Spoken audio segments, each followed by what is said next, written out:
Good morning friends, this is Rudra Prakash Sharma.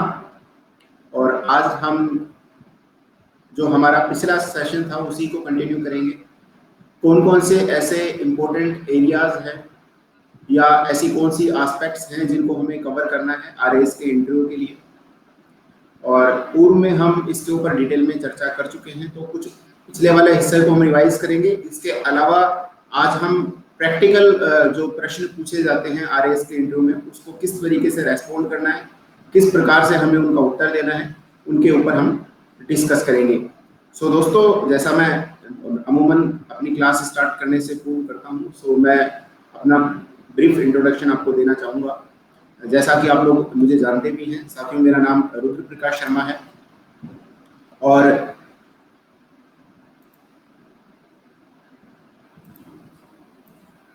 RAS 2016 में मेरी 39th rank रही थी। इससे पूर्व आरएएस 2013 में मेरी 244वीं रैंक थी। तो मेरे जो पूर्व के एक्सपीरियंस हैं आरएएस इंटरव्यूज के, या मेरे जो साथी हैं उनके जो अनुभव है, उनको मैं आपके साथ में साझा करूंगा। आपके भी कोई प्रश्न हो इन बिटवीन तो आप पूछ सकते हैं। आपके दिमाग में कई प्रकार के प्रश्न आ सकते हैं। कौन से एरियाज हैं जिनको आपको कवर करना है, या कौन कौन सी ऐसी चीजें हैं जिनको आप ध्यान में रख सकते हैं, उन सब के ऊपर हम बात करने वाले हैं। सो दोस्तों, मैंने पूर्व में जब सेशन लिए तो डिस्कस किया था कि हम हमारे जो इंटरव्यू की प्रोफाइल है, तो इंटरव्यू में जो मेनली जो भी प्रश्न हमसे पूछे जाते हैं उनको हम 5 भागों में बांट कर देख सकते हैं। कुछ प्रश्न हमारे प्रोफाइल से संबंधित होंगे, कुछ फैक्चुअल प्रश्न पूछे जाते हैं, कुछ सिचुएशनल प्रश्न पूछे जाएंगे, कुछ फंक्शनल प्रश्न होंगे जिस भी पोस्ट के लिए आप अप्लाई कर रहे हो वो, और कुछ प्रेजेंस ऑफ माइंड से संबंधित प्रश्न होंगे। इन सभी को हम डिटेल में डिस्कस कर चुके हैं, शुरू के तीनों चीजों को, प्रोफाइल, फैक्चुअल और सिचुएशनल प्रश्नों को। इसके अलावा आज हम कुछ जो है एक इमेजिनरी सिचुएशन क्रिएट करेंगे कि इस सिचुएशन में आप हैं तो क्या एक्शंस आपके द्वारा लिए जाएंगे, एक प्रशासनिक अधिकारी के रूप में, एक पुलिस अधिकारी के रूप में। तो दोस्तों, कोई भी प्रश्न का आप उत्तर दें तो उसमें कन्विक्शन होना बड़ा आवश्यक है। आपको ऐसा खुद को लगना चाहिए कि जो भी मैं उत्तर दे रहा हूँ वो सही है, यानी दिल से आवाज आनी चाहिए। ऐसा नहीं हो कि वो बनावटी लगे, आर्टिफिशियल लगे। तो किसी भी प्रकार से आप उत्तर दें वो बनावटी नहीं लगना चाहिए। जितना सिंपल आप रखेंगे, जितना कम ओवर थिंकिंग आप रखेंगे, बिल्कुल सिंप्लीफाइड चीजों को अगर आप रखेंगे, उतने ही अच्छे मार्क्स आने के चांसेस आपके रहेंगे। मैं ये बात बार बार दोहराता रहा हूँ, इंटरव्यू का जो महत्व है वो कहीं ज्यादा है। आपका जो है 1 मार्क्स में, मैं लास्ट अगर आपको बात करूं 2016 में हमारे बैच में, तो सेम मार्क्स के ऊपर कुछ बच्चों का सिलेक्शन हुआ है स्टेट सर्विसेज के लिए, कुछ सबऑर्डिनेट सर्विसेज में गए, और किसी का सिलेक्शन भी नहीं हुआ, केवल एज के रिगार्डिंग। यानी आपके सेम मार्क्स थे लेकिन एज की बेसिस पे जो है किसी को स्टेट सर्विस मिली, किसी को सबऑर्डिनेट सर्विस मिली, और किसी को कुछ नहीं मिला। ये सेम मार्क्स में है, तो एक एक नंबर का महत्व आप समझ सकते हैं। जो 1 नंबर से आरएएस में रह जाता है, या आरपीएस में रह जाता है, या स्टेट सर्विसेज में रह जाता है, वो इस बात को भली भांति जानता होगा। आरएएस के जो इंटरव्यू है वो आपके लिए सबसे महत्वपूर्ण चरण है। जैसे जैसे हम आरएएस परीक्षा में आगे की ओर बढ़ते हैं, उसका इंपॉर्टेंस बढ़ता चला जाता है। तो ये जो है सबसे महत्वपूर्ण चरण है। यहाँ पर आपके जो मार्क्स हैं वो अमूमन 50 से लेकर और 80 तक वेराई कर सकते हैं, लेकिन एक अच्छा जो इंटरव्यू है वो 65 to 70 माना जा सकता है। आपने बहुत अच्छा परफॉर्म किया है तो 75 भी मिल सकते हैं, और आपने अगर बुरा परफॉर्म किया है तो 45 तक भी वो जा सकता है। लेकिन अगर आपने अच्छा जो है पेपर दिया है, आपको ऐसा लगता है कि आरएएस मुख्य परीक्षा में मेरे सही मार्क्स होंगे, अभी तकरीबन जो है कट ऑफ 340 प्लस है आपकी जो इंटरव्यू पोल जो आया है, तो आप ये मान के चले कि 390 प्लस आपके अगर मार्क्स होंगे तो आपको जो है स्टेट सर्विसेज मिलने के ज्यादा चांसेस है। 390 प्लस आपके इंटरव्यू की परफॉर्मेंस, तो 70 मार्क्स मैं मान के चलूं तो तकरीबन 460 मार्क्स में आप ये मान के चले कि आपको आरएएस या आरपीएस पोस्ट मिल सकती है। 460 प्लस में आपके आरएएस और आरपीएस की जो पद है वो आपको प्राप्त होने की पूरी संभावना है। सो आई होप कि आप लोग जो है उसी हिसाब से तैयारी कर रहे होंगे। किसी भी तरीके से आप आरएएस इंटरव्यू को हल्के में ना लें। पूर्व में जिन्होंने भी ये गलती की है वो अच्छी तरीके से जानते होंगे कि उसका खामियाजा उन्हें 1 साल, 2 साल, 3 साल भी जो है भुगतना पड़ा है। सो आप ये गलती बिल्कुल भी ना करें। आज हम पिछले जो हमारे टॉपिक्स हैं आरएस इंटरव्यू के रिगार्डिंग जो हमने डिस्कस किए हैं, थोड़ा सा ब्रीफ में उनके बारे में बात करेंगे। इसके अलावा हम आज कुछ और नई चीज़ों को कवर करेंगे कि क्या क्या ऐसी चीज़ें हैं जो हमें आरएस के इंटरव्यू में ध्यान में रखनी है। तो दोस्तों, जैसा मैंने पूर्व में भी चर्चा की, तो आपका नाम जो है आपको पता होना चाहिए, उसका मीनिंग क्या है, उसका महत्व क्या है, ऐतिहासिक प्रसंग क्या है, कोई इंपॉर्टेंट ऐसे हस्तियां रही हैं या ऐतिहासिक कोई राजा महाराजा रहे हैं उन नाम पर, तो वो आपसे पूछ सकते हैं। वो अमूमन जो है नाम अंदर नहीं जाता है इंटरव्यू बोर्ड के अंदर, लेकिन फिर भी अगर आपसे वो पूछते हैं कि आप अपना ब्रीफ इंट्रोडक्शन दें, तो आप नाम से स्टार्ट करेंगे कि सर मेरा नाम XYZ है और मैं यहाँ का रहने वाला हूँ, मैंने ग्रेजुएशन में ये किया है और मेरी स्कूलिंग यहाँ से हुई है, मेरे फैमिली में इतने मेंबर्स हैं, मेरे फादर ये करते हैं और वर्तमान में मैं इस पद पर कार्यरत हूँ। तो ये जो चीज़ें आपसे पूछेंगे इस तरीके से, तो आपको हर एक का एक मीनिंग जरूर आना चाहिए। अगर आप बिल्कुल रैंडमली आंसर देंगे तो फिर वो ज़्यादा सही नहीं होगा, ज़्यादा अच्छा इम्पैक्ट उसका नहीं पड़ेगा। दूसरा है आपकी पेरेंट्स की प्रोफाइल, तो वो आप तैयार करें कि आपके पेरेंट्स क्या कार्य करते हैं। अगर वो वर्किंग है, प्राइवेट में है, किसान है या और किसी वर्ग से संबंधित हैं, तो आप उसके ऊपर वर्कआउट करें और उनसे संबंधित जो प्रश्न हैं उनको तैयार रखें आप। और ये आपसे प्रश्न पूछा जा सकता है, आपने वही प्रोफाइल क्यों नहीं चूज की एज ए जो है प्रोफेशन, तो आप उसका उत्तर जो है आपके पास में होना चाहिए। वैसे मैं ब्रीफ में इसके बारे में पिछली क्लासेस में बात कर चुका हूँ, सो आप मेरे पिछले सेशंस को देख सकते हैं। अगर आपकी कोई क्वेरी हो तो साथियों आप मेरे साथ में डिस्कस कर सकते हैं, मेरे से पूछ सकते हैं। देन है स्कूलिंग, आपकी स्कूलिंग कहाँ से हुई है, पूर्व में भी मैंने चर्चा की। इस प्रकार के प्रश्न आरपीएससी के द्वारा इंटरव्यू बोर्ड में पूछे जाते हैं कि आपने कौन से बोर्ड से शिक्षा हासिल की है, कौन सा बोर्ड बेहतर है, क्या जो है उनमें डिफरेंस है, कहाँ कहाँ पर उनकी ब्रांचेस हैं, उनके चेयरमैन कौन है, किस जगह पर वो स्थित है, उसका इतिहास क्या है, ब्रीफ जो है चीज़ें हैं वो आपको आनी चाहिए। एक नोटबुक जरूर आप तैयार रखें। अभी भी अगर आप मेरी क्लास में जुड़े हुए हैं या जो भी साथी बाद में रिकॉर्डेड क्लास को देखने वाले हैं, वो एक फेयर कॉपी बनाकर रखें और उसमें जो है जिस तरीके से मैंने बाइफरकेट किया है, इसी तरीके से 3-3, 4-4 पेज छोड़कर वो अपना जो है इस तरीके से लिख सकते हैं। देन है कॉलेजिंग, आपकी कहाँ से हुई है, किस प्रकार का कॉलेज था, गवर्नमेंट था, प्राइवेट था, वहाँ के महत्वपूर्ण पदाधिकारी कौन कौन है, मिनिस्टर जो है हायर एजुकेशन के कौन है, स्कूल एजुकेशन के कौन है, सचिव कौन है, चेयरमैन कौन है, चांसलर कौन है, वाइस चांसलर कौन है। इस प्रकार के प्रश्न जो है अमूमन आरपीएससी के द्वारा पूछे जाते हैं। इसके अलावा आपके सब्जेक्ट्स क्या क्या थे, आपके ग्रेजुएशन में क्या सब्जेक्ट थे, स्कूलिंग में क्या सब्जेक्ट्स थे, इसके ऊपर भी प्रश्न पूछे जाते हैं। और आपने वही सब्जेक्ट क्यों चुना, दूसरा आपने उस फील्ड को क्यों नहीं चुना, तो इसके लिए आप तैयार रखना। खासकर इंजीनियरिंग बैकग्राउंड से या जो मेडिकल बैकग्राउंड से आने वाले हैं, उनसे ज़्यादा इस प्रकार के प्रश्न पूछे जाते हैं कि आप डॉक्टर हैं या आप इंजीनियर हैं, आपने IIT से इंजीनियरिंग की है, तो आप उतने अच्छे क्षेत्र को छोड़कर जहाँ पर इतना अच्छा पैसा है, तो आप वहाँ से यहाँ क्यों आना चाहते हो। वो जो प्रश्न है उसका उत्तर मैं ऑलरेडी दे चुका हूँ पिछली क्लासेज में। और आपके अगर कोई इस रिगार्डिंग कोई क्वेरी हो तो इन बिटवीन आप मुझसे पूछ सकते हैं, लेकिन आप ये तैयार रहे, कोई भी उत्तर आपका जो हो वो नेगेटिव ना हो, पॉजिटिव हो।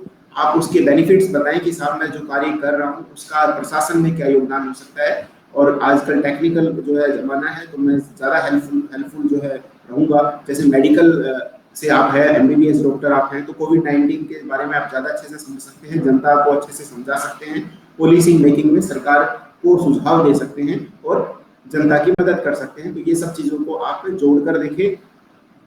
इसी प्रकार से जो है आपसे एक्स्ट्रा करिकुलर एक्टिविटीज़ के बारे में पूछा जाएगा कि आपने स्पोर्ट्स अगर आपने खेला हो, अच्छे लेवल पर खेला हो, तो क्या कौन सा स्पोर्ट्स आप खेलते हैं, बैडमिंटन है, टेबल टेनिस है, क्रिकेट है और कबड्डी है, जो भी गेम आप खेलते हो, ये जिम्नास्टिक है, तो आप उसके बारीकी आपको पता होनी चाहिए। महत्वपूर्ण उसके जो अचीवमेंट्स रहे हैं आपके और मेन जो एथलीट्स हैं उनके बारे में आपसे पूछा जा सकता है, ओलंपिक्स के बारे में पूछा जा सकता है, क्रिकेट वर्ल्ड कप के बारे में पूछा जा सकता है, IPL के बारे में पूछा जा सकता है। तो आप उस तरीके से अपनी प्रिपरेशन को जारी रखें। इसी प्रकार से NCC के संबंध में आपसे प्रश्न पूछे जा सकते हैं, अगर आपके पास NCC रही है तो। अगर आपके पास स्कूल में या कॉलेज में C सर्टिफिकेट है और जिस भी विंग से आप संबंधित हैं, तो उस विंग का आप तैयार करें जो बायोडेटा है। और NCC का जो ध्येय वाक्य है वो आपको आना चाहिए, हायरार्की आपके ध्यान में रहनी चाहिए। NCC का आपके जीवन में क्या योगदान रहा, किस प्रकार से उसने आपको अनुशासित किया, किस प्रकार से वो आपकी जॉब प्रोफाइल में मदद करने वाला है। वैसे भी NCC के 2 मार्क्स एक्स्ट्रा मिलते हैं, तो ये सब चीजें आप अलग से ध्यान रखिएगा। देन है एनएसएस। तो एनएसएस के संबंध में अलग से जो है आप वर्कआउट कर सकते हो, और जो भी आपने अगर कोई भी सेवा अगर की है, कोई भी अगर कैंप का हिस्सा रहे हो, तो आप बताएं कि मैंने जो है मैं इस एनजीओ से जुड़ा हूँ, या ये सेवा मैंने की है, स्कूल में एनएसएस थी या कॉलेज में थी, तो उसके संबंध में आप ध्यान रखें। स्काउट गाइड में अगर आपके, तो वो जो उसके बेसिक फंक्शंस हैं, क्या क्या सिखाया जाता है, कौन कौन सी ऐसी चीजें हैं जो आपदा प्रबंधन में आपके काम आ सकती है, जो आपने वहां से सीखी हो, और प्रशासन में वो किस प्रकार से मददगार रहेगी। सो आपके जो भी क्वेरीज हो साथियों, आप प्लीज जरूर पूछें, और किसी भी प्रकार की कोई झिझक ना रखें। देन है आपका जो एरिया जिसके ऊपर प्रश्न पूछे जाने वाले हैं, वो है आपकी हॉबीज, आपका इंटरेस्ट, या आपकी कोई और अन्य प्रवीणता या प्रोफिशिएंसी, जो भी चीज आप करते हो, music, singing, cooking, dancing, reading, playing, group discussion, visiting places, और कोई भी माउंटेनियरिंग, या आपकी कोई बाइक राइडिंग, कुछ भी हो सकती है। जो भी आपकी हॉबी है उसके ऊपर आप वर्कआउट करें। रैंडमली कोई हॉबी ना रखें, और हॉबी ऐसी रखें जो आपके काम के अलावा हो, यानी आप जो रेगुलर काम करते हैं उसको हॉबी ना बनाएं। आप कहें कि साहब मुझे तो पढ़ना ही पसंद है, तो मुझे और कोई हॉबी की जरूरत ही नहीं है। इस प्रकार के मनगढ़ंत, या फिर ये क्या आर्टिफिशियल ज्यादा होते हैं। हो सकता है आपको पढ़ना पसंद हो, आपको फार्मिंग पसंद हो, आपको जो आपका काम है वो पसंद हो, लेकिन बावजूद इसके आप कुछ और भी करते हैं। जैसे कई बार हम जो है दोस्तों के साथ घूमने चले जाते हैं, तो वो भी एक हॉबी हो सकती है आपकी। क्रिकेट खेल सकते हो, आप कोई और खेल खेलते हो, स्पेयर टाइम में आप जो एक्स्ट्रा चीजें करते हो, उनके ऊपर आप ध्यान दीजिएगा। इसके ऊपर जो है प्रश्न प्राय पूछे जाते हैं। देन आपका जो है एरिया है, वो है आपका जॉब या एम्प्लॉयमेंट। वर्तमान में आप जहां पर कार्यरत हैं उसकी बेसिक जानकारी आपको आनी चाहिए, कि आपने प्रेजेंट में कौन सी जॉब आप करते हो, या पास्ट में आपने कौन सी जॉब की, क्या उसका नेचर है, किस टाइप का कार्य उसमें किया जाता है, वो जो कार्य है आपका, how it would help in RAS और अदर सर्विसेज, जो भी आप एडमिनिस्ट्रेटिव सर्विसेज में अप्लाई कर रहे हो, किस प्रकार से आपका जॉब, आपका एम्प्लॉयमेंट वो हेल्पफुल रहेगा, उसको कनेक्ट करके आप बताएं। और इसी प्रकार से उसके इंपॉर्टेंट डिग्निटीज कौन कौन है, कौन कौन चेयरमैन है वहाँ के। जैसे अगर आप सरकारी सेवा में हैं तो कौन उसके जो है सचिव हैं, चेयरमैन कौन है, इसकी नंबर ऑफ ब्रांचेस कितनी है इंडिया में, बाहर अगर बैंक में आप कार्य करते हो, हेड ऑफिस कहाँ पर है।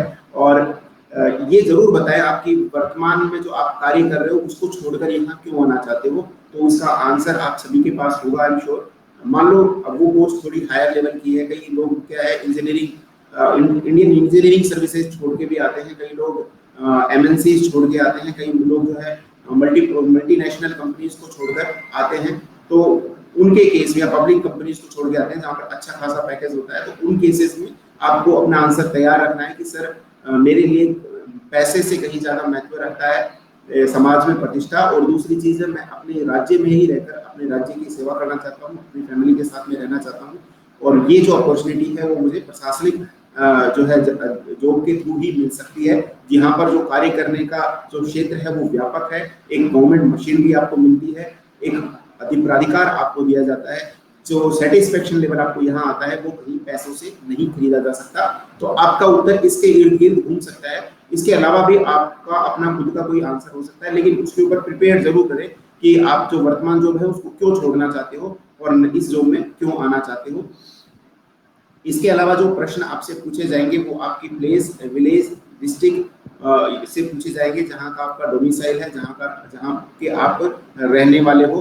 तो जो भी आपका जिला है, संबंधित जिला जिससे आप बिलोंग करते हो, वहाँ पर महत्वपूर्ण स्थान कौन कौन से हैं, कौन कौन से वहाँ पर विरासत स्थल है, उसका इतिहास क्या है, मॉन्यूमेंट्स क्या है, वहाँ पर कौन कौन से राजा हुए हैं, उनके द्वारा क्या क्या बनाया गया है, और वहाँ की पॉपुलेशन कितनी है, क्या जनसंख्या दर है, क्या लिंगानुपात है, क्या जो है उसकी पशु घनत्व कितना है, और कितना जो है बाल लिंगानुपात है उसके अंदर, इन्फेंट मोटिलिटी रेट क्या है उसमें। तो ये सब चीजें आप ध्यान रखें। एक डेमोग्राफिक डिविडेंड आपको पता होना चाहिए अपने जिले का। पिछले सालों में इस प्रकार के प्रश्न प्राय इंटरव्यू में पूछे गए हैं। इसी प्रकार से वहाँ के महत्वपूर्ण पदाधिकारी, डिग्निटरीज कौन कौन है, आपके जिला कलेक्टर कौन है, आपके संभागीय आयुक्त कौन है, आपका जिला एसपी कौन है, ये आपको आना चाहिए। इस पर प्रश्न प्राय पूछे जाते हैं। इसी प्रकार से आपके जिले की लैंग्वेज या भाषा आपको आनी चाहिए। जिस जिले में आप रहते हैं एटलीस्ट आपको 4 या 5 सेंटेंस बोलने आने चाहिए। उसके ऊपर आप वर्कआउट कर सकते हो, पूछ सकते हो। अभी आपके पास इंटरव्यू का टाइम है। अमूमन इस प्रकार के प्रश्न पूछे जाते हैं कि आप जो है कोई भी 5 चीजें अपने बारे में, अपने जिले के बारे में बताए अपनी लैंग्वेज में या अपने जिले की भाषा में, तो आप उसके लिए तैयार रहें। सॉरी सर, नो सर ना बोले, वो ज्यादा अच्छा इम्पैक्ट नहीं देता है, खासकर आरएएस के इंटरव्यू में। इनफैक्ट किसी भी इंटरव्यू में आप ये सोचें कि कॉन्फिडेंस से केवल नो होने से आपको मार्क्स मिलेंगे, तो ऐसा नहीं है। हाँ, ये जरूर है, गलत बोलने से ज्यादा बेहतर है नो बोलना, लेकिन नो बोलने से कहीं ज्यादा बेहतर है उत्तर देना। तो आप जो है अपने प्रश्नों को तैयार करके रखें, लैंग्वेज के ऊपर वर्कआउट करें, सेंटेंस बोले और कोशिश करें कि 5-6 सेंटेंस आपको बोलने आते हो अपने बारे में, अपने राज्य के बारे में या अपने जिले के बारे में। इसके अलावा आपके जिले की क्या क्या समस्याएं हैं, क्या क्या उनके समाधान हो सकते हैं। तो इससे क्या एक इम्पैक्ट पड़ता है कि हाँ भाई जो है ना, ये बड़ा जागरूक किस्म का जो है बंदा है, और इसमें वो काबिलियत है कि वो अपने आसपास की सिचुएशन को असेस कर सकता है। अमूमन शहरों की और गांवों की समस्याएं कुछ सेम होती हैं, कुछ डिफरेंट होती है। जैसे जनसंख्या वृद्धिकरण समस्या शहरों में मिलेगी, ग्रामीण एरिया में नहीं मिलेगी। ग्रामीण में लेकिन पलायन की समस्या मिलेगी कि पलायन जो है हो रहा है, लोग बाग शहरों की ओर पलायन कर रहे हैं। कृषि में जो है अगर शहरों की समस्याओं के ऊपर मैं डिस्कस कर चुका हूँ ऑलरेडी, तो मैं थोड़े से पॉइंट आपको बताना चाहूंगा। वैसे आप अगर ग्रामीण क्षेत्र में रहते हैं तो मेरे से ज्यादा बेहतर आप जानते होंगे, आपको सबको पता है। देखो, हर एक आंसर आपको पता है, बस आपको थोड़ा सा ब्रेनस्टॉर्मिंग करनी है, खुद को थोड़ा सा जो है कॉन्फिडेंट करना है कि मैं जो है उत्तर दे सकता हूँ, और खुद से पूछें कि इसके क्या क्या समस्या है, क्या क्या सोल्यूशन हो सकते हैं। तो आपके जो समस्याएं हैं कि भाई कम बरसात का होना, या कभी कभी जो है ओलावृष्टि हो जाना, या बरसात जो पाला पड़ जाना, या जो है महंगे जो है बीज महंगे आना, या जो कृषि के जो संसाधन है वो महंगे होना, या जो टिड्डे वगैरह है वो फसल को नष्ट कर देते हैं, या फिर अभी इन्फेंटिसाइड का ज्यादा प्रयोग करते हैं तो किसानों को भी जो है नुकसान होता है। तो या फिर उनका जो है मार्केट में अच्छा दाम उनको नहीं मिल पाता, बिचौलियों की समस्या हो, या कनेक्टिविटी की समस्या हो, बिजली की समस्या हो, ग्रामीण क्षेत्र में रेगुलरिटी ऑफ इनकम की समस्या हो, या मार्केट की समस्या हो, तो ये सब आप जो है रख सकते हैं। या सूदखोरी की समस्या हो सकती है, जिसके कारण आज ज्यादातर किसान मजबूर हैं, कई जो है आत्महत्या भी करते हैं। तो और क्यों आत्महत्या करते हैं किसान, और क्या उसका रीजन है, क्या किस तरीके से आप उनको दूर कर सकते हो as a finance minister, as a chief minister of the state. तो ये भी आप ध्यान में रखें, उनके सॉल्यूशन क्या है, प्रोबेबल शहरों में क्या समस्या है, उनके ऊपर आप जो है थोड़ा सा ब्रीफ में जो है ध्यान रखें, और अपने पॉइंट्स जो है नोट्स करते जाएं अपनी कॉपी के अंदर। इसके अलावा आपके आदर्श व्यक्ति कौन है, who is your idol, why and what you have learned from him, what you likes about him, how he inspired you, इन सबको आप ध्यान रखें कि कौन आपके आदर्श व्यक्ति हैं, आपके पेरेंट्स के अलावा, जिनको आप आदर्श मानते हैं, जिनको आप फॉलो करते हैं, जिनका आपके जीवन में बड़ा योगदान रहा है, या जिनसे आपने बहुत कुछ सीखा है, या जिनके जैसा आप बनना चाहते हो, या जिनके जैसी आप चाहते हो कि मेरी शख्सियत हो, या मुझे लोग जाने, या मुझसे इंस्पायर्ड हो। तो उसके ऊपर भी आप थोड़ा सा ध्यान रख सकते हो। कोई भी आइडियल आप जो है ले सकते हो अपना, महात्मा गांधी हो सकते हैं, बी आर अम्बेडकर हो सकते हैं, सरदार वल्लभ भाई पटेल हो सकते हैं, स्वामी विवेकानंद हो सकते हैं, दयानंद सरस्वती हो सकते हैं, या कोई विदेशी जो है नेल्सन मंडेला हो सकते हैं, और या फिर आपके जो है सुकरात हो सकते हैं, प्लेटो हो सकते हैं। जो भी आपको लगता है ऐतिहासिक पर्सनैलिटी जिनसे आपने कुछ भी सीखा हो, या जिनके बारे में आप कॉन्फिडेंट है कि मैं ज्यादा अच्छे से जानता हूँ और इंटरव्यू बोर्ड में बता सकता हूँ। देन है राजस्थान से संबंधित जो है आपसे प्रश्न पूछे जाएंगे। राजस्थान की बेसिक नॉलेज आपको आनी चाहिए। जो आरएस प्री परीक्षा होती है या मुख्य परीक्षा होती है उससे बिल्कुल डिफरेंट है यहाँ पर राजस्थान। यहाँ मतलब आपसे कोई बिल्कुल ऑब्जेक्टिव टाइप या कोई सब्जेक्टिव आपसे आंसर नहीं लेने वाले। वो एक बेसिक चीज आपसे पूछना चाहेंगे कि आप राजस्थान को किस तरीके से समझते हो, कि राजस्थान का जो है क्या आपके अंदर भौगोलिक स्वरूप क्या है, उसका डेमोग्राफिक डिविडेंड क्या है, समस्याएं क्या है, और किस प्रकार से आप उनको दूर कर सकते हो। ये जो है उनका मेन ध्येय है। तो राजस्थान के संबंध में आपसे पूछेंगे कि पॉपुलेशन कितनी है, क्या डेंसिटी है, पशु घनत्व कितना है, ह्यूमन डेंसिटी कितनी है, बाल लिंग अनुपात क्या है, सेक्स रेशियो क्या है, लिटरेसी रेट हमारी क्या है, कम होने के क्या कारण है। तो इन सब चीजों के ऊपर आप थोड़ा सा ध्यान दें। इसके अलावा आपसे राजस्थान के जो बॉर्डर एरियाज हैं उनकी समस्याओं के बारे में, अंदरूनी एरियाज की समस्याओं के बारे में, आपके जिले से संबंधित कोई विशिष्ट समस्या हो उसके बारे में पूछा जा सकता है। इसके अलावा सोर्सेज ऑफ इनकम क्या है, राजस्थान के रेवेन्यू सोर्सेज क्या है, राजस्थान का बजट और आर्थिक जो सर्वे है इसको आप बिल्कुल पॉइंट टू पॉइंट याद करें। मेन जो है ये आप ध्यान रख लें कि कहाँ कहाँ से हमें आय होती है और कहाँ कहाँ पर हमारे किस पदों में हमारा खर्च होता है। इसी प्रकार से राजस्थान के बॉर्डर एरियाज की समस्या, राजस्थान की इंपॉर्टेंट पर्सनैलिटीज और डिग्निटरीज के बारे में पूर्व में आरएस के इंटरव्यू में काफी बार पूछा गया है कि राजस्थान के मुख्य सचिव कौन है, राजस्थान आपके संभागीय आयुक्त कौन है, राजस्थान के मुख्य सूचना आयुक्त कौन है, लोकायुक्त कौन है, राज्यपाल कौन है, मुख्यमंत्री प्रमुख मंत्री कौन है, रेवेन्यू बोर्ड के चेयरमैन कौन है। रेवेन्यू बोर्ड के बारे में आप जरूर ध्यान रखें, रेवेन्यू बोर्ड के ऊपर काफी बार प्रश्न पूछा गया है। मेरा जो इंटरव्यू था 2013 में वो रेवेन्यू बोर्ड के ऊपर ही चला था कि रेवेन्यू बोर्ड का जो है मुख्यालय कहाँ पर है, रेवेन्यू बोर्ड के चेयरमैन कौन है, कितने सदस्य होते हैं, रेवेन्यू बोर्ड के कार्य क्या है और उनके सदस्यों की नियुक्ति किसके द्वारा की जाती है, किस प्रकार से की जाती है। तो ये प्रश्न जो है प्राय पूछे गए हैं पूर्व में और आपकी बार भी पूछे जाएंगे, तो आप थोड़ा सा इसके ऊपर भी कार्य करें। देन राजस्थान के जो ऐतिहासिक पर्सनैलिटीज हैं, इतिहास है, उससे आपने क्या सीखा है, कौन सी ऐसी पर्सनैलिटीज हैं इतिहास में, राणा कुंभा हो, चाहे महाराणा सांगा हो, चाहे महाराणा प्रताप हो, ये जो पर्सनैलिटीज है, महाराजा गंगा सिंह हो, आपको किस प्रकार से इंस्पायर करती हैं, क्या क्या इनके द्वारा कार्य किए गए हैं और किस प्रकार से जो है राजस्थान का इतिहास जो है वो इंडियन इतिहास से थोड़ा डिफरेंट है। खासकर जो दूसरे स्टेट से आरएस का इंटरव्यू देने वाले हैं उनके लिए ये ज्यादा महत्वपूर्ण है कि आपको राजस्थान की बेसिक नॉलेज आपको होनी चाहिए और राजस्थान का ऐसा कौन सा हिस्सा है या राजस्थान की ऐसी कौन सी चीज है जो आपको इंस्पायर करती है। ठीक इसी प्रकार से राजस्थान में कौन कौन सी यूनेस्को की साइट्स हैं, हेरिटेज सिटीज कौन सी हैं, हेरिटेज जो है आपके फोर्ट्स कौन से हैं, किले कौन से हैं, उनके ऊपर भी आप थोड़ा सा वर्कआउट करें। देन राजस्थान का डेजर्ट एरिया कितना है, ये प्रश्न मुझसे पूछा गया था कि राजस्थान में कितने प्रतिशत जो है रेगिस्तानी इलाका है, कितने जिलों में ये है, रेगिस्तान राजस्थान में होने का क्या कारण है कि पश्चिमी क्षेत्र में ही रेगिस्तान क्यों होते हैं, सबडक्शन जोन होता है, तो वो चीजें आप थोड़ा सा ध्यान रखें। ये प्रश्न पूर्व में पूछे गए हैं और इसी प्रकार से इंदिरा गांधी कैनाल के ऊपर काफी बार प्रश्न पूछा गया है। मैं तो जबकि अलवर से बिलोंग करता था उसके बावजूद भी जो है पूछा गया था कि इंदिरा गांधी कैनाल जो है किस प्रकार से हेल्पफुल हुई पश्चिमी राजस्थान में और क्या क्या समस्याएं इसके कारण आई। सेम की समस्या जो है वाटर लॉगिंग की वो कैसे आई और किस प्रकार से उसको दूर किया जा सकता है। राजस्थान के इंपोर्टेंट प्रोजेक्ट्स कौन कौन से हैं, बिजलीगत परियोजनाएं कौन कौन सी हैं, कौन कौन सी योजनाएं राज्य सरकार के द्वारा चलाई जा रही है विभिन्न क्षेत्रों में, उनको अलग से लिखें। कोई ज्यादा डीप में आपको नहीं जाना है, केवल 4-5 योजनाएं आपको पता होनी चाहिए कि ये योजनाएं जो है राज्य सरकार के द्वारा चलाई जा रही है।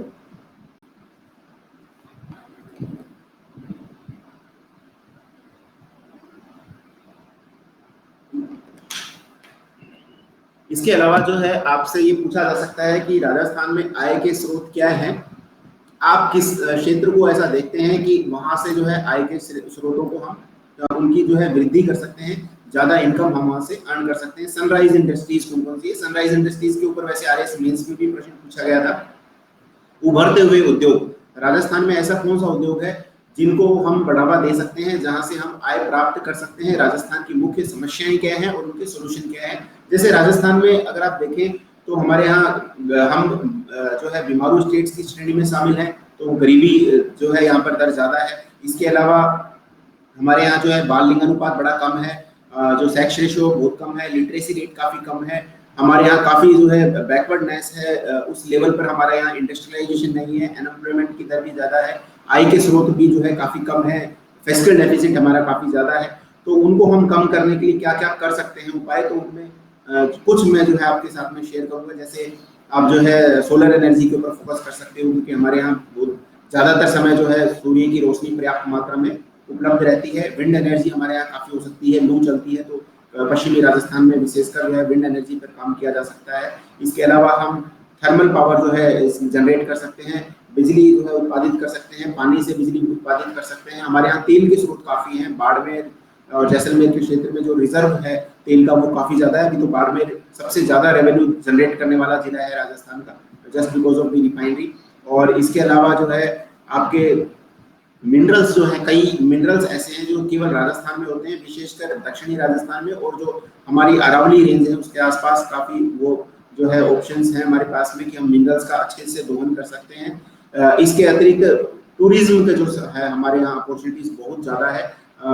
टूरिज्म को हम बढ़ावा दे सकते हैं, पर्यटन को बढ़ावा दे सकते हैं हमारे यहाँ, क्योंकि एक तो हमारी हेरिटेज सिटी होगी जयपुर, इसके अलावा हमारे यहाँ ऐतिहासिक किले हैं। और ऐसा कहा जाता है कि राजस्थान में ऐसा कोई भी स्थान नहीं है जहां पर आप पहुंच जाओ और कोई ऐतिहासिक स्थल ना हो, यानी आप कहीं पर भी राजस्थान में पहुंच जाओ, वहां के आसपास के एरिया में कोई ना कोई ऐसी ऐतिहासिक चीज आपको देखने को मिल जाएगी। यहाँ की जो संस्कृति है, यहाँ के जो गीत है, संगीत है, परंपरा है, वो बिल्कुल विशिष्ट है, अलग है। इतिहास जो है इसका एकदम सुनहरा है। तो आप उसको जो है एक एनकैश कर सकते हो, आप उसको पर्यटन के माध्यम से लोगों तक पहुंचा सकते हो, लोगों को इन्वाइट कर सकते हो देश विदेश से। और इसके अलावा जो है इंडस्ट्रियलाइजेशन को हमारे यहाँ बढ़ावा मिल सकता है। हम ज्यादा से ज्यादा जो है उद्योगों को यहाँ इन्वाइट करें। हमारे यहाँ काफी बड़ा एरिया है जहाँ पर अच्छे खासे जो है औद्योगिक पार्क सेटअप किए जा सकते हैं। टैक्स एग्जाम्पशंस उनको दी जा सकती है, उन तक जो है बिजली पहुंचाई जाए, रोड की सुविधा की जाए, ताकि हमारे यहाँ एम्प्लॉयमेंट भी उससे जनरेट हो। इसके अलावा राजस्थान में जीआई जोग्राफिकल इंडिकेशन टैग किन किन वस्तुओं को दिया गया है और उनसे क्या क्या लाभ है। पिछले सालों के मैं प्रश्नों की ही बात कर रहा हूँ। पिछले सालों में पूछा गया हुआ है कि भाई कौन कौन सी ऐसी चीजें हैं या कौन कौन से ऐसे आइटम्स हैं जिनको राजस्थान में या राजस्थान से जीआई टैग मिला हुआ है। देन आपकी गवर्नमेंट की जो इम्पोर्टेंट स्कीम्स हैं, चाहे वो महिला एम्पावरमेंट से संबंधित हो, महिला सशक्तिकरण किससे संबंधित हो, बाल लिंगानुपात को बढ़ावा देने से संबंधित हो, साक्षरता दर से संबंधित हो, टूरिज्म डेवलपमेंट के लिए कौन सी स्कीम चलाई जा रही है, राजस्थान में वोटर स्केर्सिटी को कम करने के लिए क्या स्कीम है, एम्प्लॉयमेंट को बढ़ावा देने के लिए क्या क्या योजनाएं चलाई जा रही हैं, किस प्रकार से आप जो है हमारा जो रेवेन्यू है उसको इंक्रीज करेंगे, ग्रामीण विकास को किस प्रकार से जो है बढ़ावा देंगे, और इसी प्रकार से डेजर्टिफिकेशन को दूर करने के लिए कौन कौन सी स्कीम चलाई जा रही है, हेल्थ के क्षेत्र में हमने कौन कौन सी स्कीम्स हैं, और राजस्थान में स्पोर्ट्स कल्चर को, ये जो खेल की संस्कृति है इसको बढ़ावा देने के लिए हमारे यहाँ कौन कौन सी योजनाएं चलाई जा रही हैं, उनके ऊपर आप थोड़ा सा वर्कआउट करें। वैसे आपने आरएस मेंस में इन सब के ऊपर काम किया होगा, तो केवल उसको ही रिवाइज कर लें, वो आपके काफी बेनिफिट रहने वाला है। मेंस में हमने थोड़ा सा डीपली पढ़ा था, इंटरव्यू के टाइम पे क्योंकि ना तो इतना समय उनके पास होता है, अमूमन आप ये मान के चलें 10 से 15 मिनट, मैक्सिमम 10 से 15 मिनट के बीच में आपका इंटरव्यू होने वाला है, जिसमें 5 मिनट तो वो आपके जो है प्रोफाइल पे ही रहेंगे, उसके बाद में वो बाकी चीजें बाहर से पूछेंगे। तो 5 मिनट का खेल है, तो इतना ज्यादा समय उनके पास भी नहीं है कि वो हर एक चीज को आपसे डीप में पूछे। बस उनका उद्देश्य ये है कि क्या ये जानता है, कितना ये सजग है, कितना राजस्थान से संबंधित चीजों को जानता है, समस्याओं को समझते हैं या नहीं समझते, और कोई इनोवेटिव आइडियाज या रूपरेखा ये प्रेजेंट कर सकते हैं या नहीं कर सकते हैं।